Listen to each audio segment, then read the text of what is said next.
안녕하세요. 저는 올해 40살이 되었고 남편도 40살입니다. 결혼한 지는 2년 되었습니다. 늦게 결혼해서 아기는 아직 없네요. 살면서 사람 사는 인생 제각각이고 참 별일 많이 있죠. 그중에 제 사연도 한번 올려보고 싶어 이렇게 한자 글 써내려가 봅니다. 부족한 글 솜씨지만 너그러이 이해해 주셨으면 좋겠습니다. 저희 집은 많이 가난한 삶을 살아왔습니다. 제가 어렸을 때 어머니께서는 식당 일을 하시다가 과로로 쓰러지면서 머리를 테이블에 부딪히는 바람에 신경에 문제가 생기셨는지 몸을 제대로 가누질 못했고 말도 어눌해졌습니다.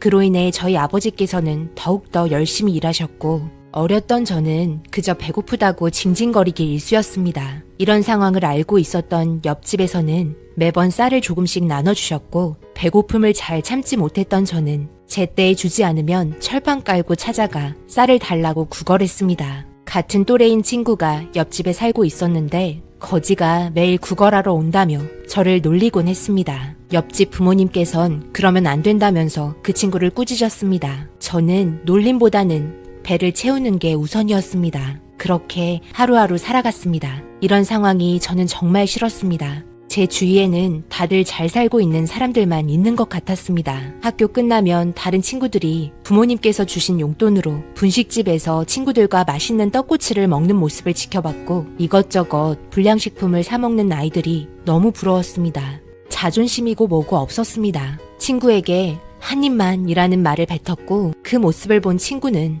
거지라며 제 주위에서 돌면서 저를 놀리기 시작했습니다. 그래도 저는 꿋꿋이 받아 먹었습니다. 친구들과 소풍을 갈 때면 롯데리아에서 햄버거를 사러 들어가는 친구들을 기다리며 부럽게 창문에서 손가락 빨며 쳐다보고 있었고 이런 제 삶이 너무 원망스러웠습니다. 먹고 싶은 거 하나 제대로 사 먹지 못하는 제 삶이 너무 싫었습니다.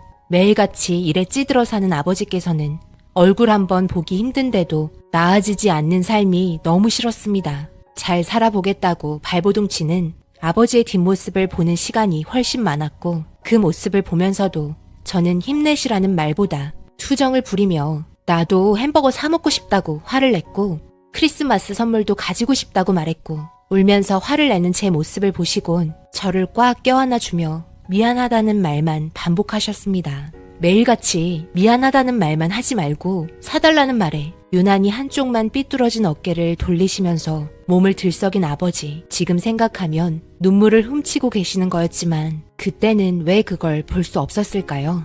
저는 그렇게 중학생이 되고 고등학생이 되고 20살이 되면서 이 지긋지긋한 집구석에 다시는 오지 않겠다 말했고 가난에 찌들어 매일같이 냄새나는 집에서 살기 싫다며 저는 그렇게 집을 나왔습니다. 부모님께서는 제가 유일한 희망이었지만 고개를 떨구며 저를 붙잡지 못했습니다.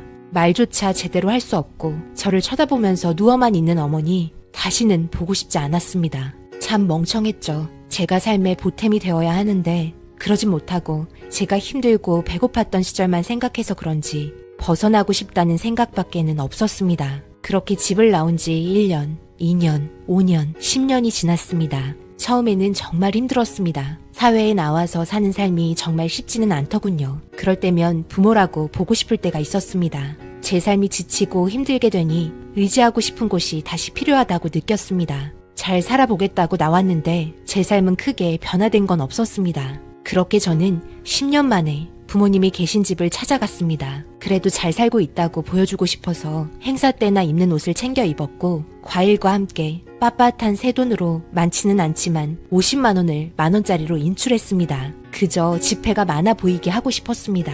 그렇게 부모님 집에 도착을 했는데 아무도 없는 빈집이었고 혹시 몰라 옆집에 찾아가 보니 알지 못하는 다른 사람이 있었습니다.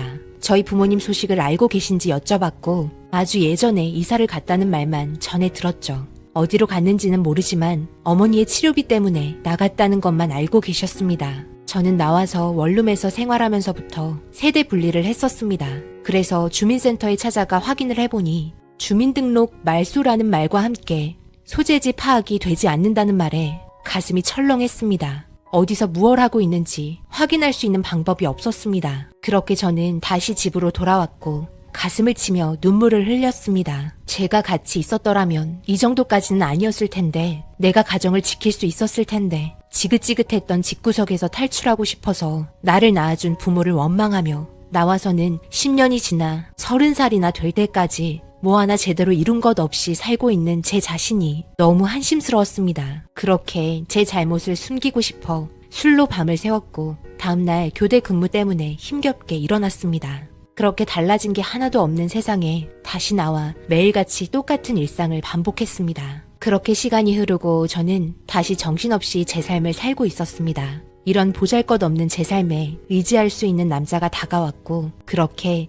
결혼까지 하게 되었습니다. 제 사정을 모두 알고 있는 남편은 소박하게 가족끼리만 결혼 진행을 했고 저 또한 회사 사람들 몇 분만 불렀습니다. 결혼식이 진행이 되면서 괜스레 부모님 얼굴이 떠올랐고 행복해하는 결혼식 눈물로 마쳤습니다. 그렇게 결혼 생활 1년차가 되었습니다. 경찰서에 실종 신고도 했었지만 별다른 소식을 들을 수 없었고 저는 20년 동안 부모님의 얼굴을 한 번도 볼 수 없이 매년 오는 어버이날에 결혼도 했으니 시부모님께 잘 보이려고 마음에 드실 만한 선물을 준비했고 선물 받으신 시부모님께서 좋아하시는 표정에 어버이날이라고 선물 하나, 편지 하나 해드린 적 없는 부모님 생각에 집에 돌아와 가슴을 치며 눈물을 흘렸습니다. 남편은 제 모습이 안쓰러웠는지 바람 좀 쐬자며 드라이브를 갔고 창문을 내려 먼 산을 쳐다보면서 바람을 느끼고 있었습니다. 그리고 신호가 멈추자 멀리에서 차 사이를 왔다 갔다 하면서 뻥튀기를 들고 다니시는 할아버지를 보곤 제 아버지가 생각이 나서 남편에게 뻥튀기 하나 먹자며 할아버지를 불렀지만 그 짧은 순간 신호가 바뀌었고 그렇게 모자를 눌러 쓴 할아버지와 눈만 마주치며 지나쳤습니다. 그리고 다시 집에 돌아오는 길에 똑같은 자리에서 너무 늦어버린 시간인데도 뻥튀기를 들며 차 사이사이를 위험하게 다니면서 팔고 계시는 분을 보곤 남편에게 다시 뻥튀기 먹고 싶다고 말했고 제가 손짓을 하자 저를 보곤 달려오시면서 가까스로 뻥튀기를 5,000원에 구매했습니다. 어눌한 말과 구부정한 허리로 감사하다며 할아버지는 다시 갔습니다. 그런데 짧은 순간 아주 짧지만 어디서 많이 본 듯한 모습을 보았고 저는 쿵쾅거리는 심장을 부여잡은 채 다시 고개를 돌렸는데 할아버지의 뒷모습에 삐뚤어진 어깨의 모습을 보고 말았습니다. 한쪽 어깨만 유독 처져 있었고 똑바로 걸으시는데도 꼭 절름발이 같이 걷는 것처럼 느꼈던 아버지의 뒷모습과 똑같았습니다. 저는 가쁜 숨을 내쉬며 떨리는 손으로 남편 팔을 잡았고 제 모습을 보고 있던 남편은 왜 그러냐며 저에게 물었습니다. 갑자기 왜 그래? 어디 아파? 숨이 안 쉬어져? 스트레스를 너무 많이 받은 거 아니야? 병원이라도 가봐야겠다. 여보, 차를 다시 돌릴 수 있을까? 나 뻥튀기 팔던 할아버지 다시 한번 봐야 할 것 같아. 왜? 무슨 일 있는 거야? 뻥튀기에 문제 있어? 아니, 그게 아니라 내가 어디서 많이 본 모습을 본 것 같아서. 아직 장담할 수는 없는데 어렸을 때부터 항상 봐왔던 아빠 뒷모습을 본 것 같아서 확인해보고 싶어. 다시 차 돌려서 확인해주면 안 될까? 그래, 알았어. 어려운 거 아니니까 다시 차 돌려보자. 그렇게 남편은 다시 차를 돌렸고 저는 멀리에서 차를 세워달라고 했습니다. 남편은 갓길에 차를 세웠고 저희는 할아버지를 보고 있었습니다. 그런데 늙었지만 20년이 지났어도 여전히 느낄 수 있는 풍채와 뒷모습에 저는 확신을 했고 그렇게 차에서 내려 뛰어갔습니다. 제 눈에 앞을 가리는 눈물을 닦으면서 큰 소리로 아빠라고 하면서 달려가고 싶었지만 떨리는 목소리로 아빠보다는 저기요가 먼저 나왔습니다.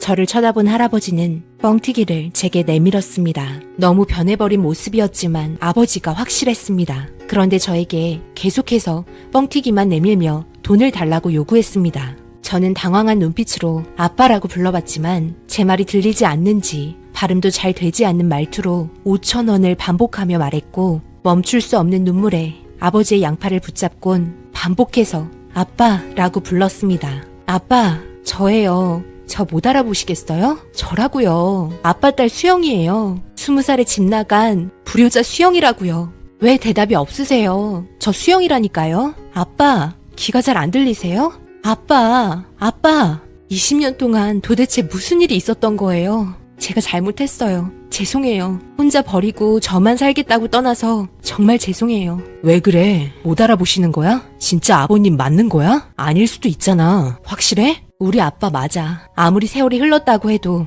내가 20년 동안 봐왔던 우리 아빠 못 알아볼까봐? 한쪽 어깨만 유독 처지시고 삐딱하게 걸으시는 게 우리 아빠 맞아. 20년이 지났어도 아빠 얼굴은 그대로 남아있어. 네, 뻥튀기 살게요. 여기 있는 거 다 살 테니까 저랑 잠깐 어디 좀 가요. 그렇게 저는 아버지의 손에 10만 원을 쥐어주면서 이제 그만하라고 했지만 뻥튀기 한 봉지 주고는 다시 도로에 나가셔서 양손 힘차게 흔들며 뻥튀기를 사라며 멈춰있는 차 창문을 두드리며 다녔습니다. 저는 이 문제를 어떻게 해결해야 할지 몰라 당황해하고 있었고 남편도 마찬가지로 당황해하면서 일단 끝날 때까지 기다려 봐야겠다는 말에 저희는 언제 끝날지도 모르는 아버지를 기다리고 있었는데 어떤 덩치 있는 분께서 아버지한테 걸어갔습니다.